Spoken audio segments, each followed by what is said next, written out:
ए मोदी चाचा एतनी आई न ऊपरवा से बड़ी मन करत बा हमार। ए राम हम मन के श्रद्धा न पूरा दिन का रउरा से न बहुते दिन से हम प्यार करी रहनी हरे हे। अरे पागल हो तो मारम कान के जरी एक झापड़ बुझलू लंग से घुमई चल जेबू बुझलू। ई सब हरकत हमार बिल्कुल पसंद नहीं है, ठीक बा। हम बूढ़ पनिया हो गए बाड़ी ई सब हरकत तू हमर गयतिया कलरवा पकड़ के काहे टललू गिरैलू काहे अपना परे तोरा ज्यादा शौक लागल बा का? दिमाग खराब मत कैली, ठीक बा। हम बूढ़ पनिया आदमी हो गेली आ ई सब हरकत जे बा तू हमरा भी बिल्कुल मत करिए, ठीक बा। एक तो मतलब गजब आदमी मरबू यार, तू का हम तोरा के बोली यार समझ नहीं कोई तो तू पड़ोसी होके ऐसे काम करबू?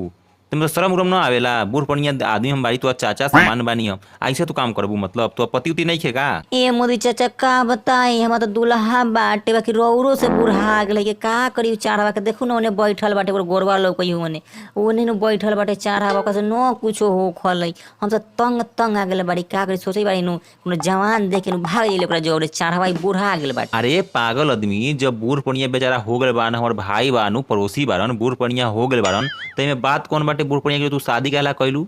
पहले तो पैसा दे के शादी कैलू, आई अब महकई हथुन जा ओकरे जो उनके जोड़े रहे के बा कहीं नहीं के भागे के। ए मोदी चाचा का बताई हम तो पैसा के लालच में शादी तक कर लेली बाकी अब बारा हमरा परेशानी होई ताटे। हम एको गो श्रद्धा न पुरावले ई बुढ़ावा का करी कुछ भी एक से होबे न कले का करूं। हम तो साफ अपना जिंदगी से तंग आ गेल बाड़ी, साफ तंग आ गेल बाड़ी। का बताई हम रउरा से हम एगो जवान मर्द खोजी बाड़ी कौन के जोड़े हम भाग दे हम बता दे बानी रउरा।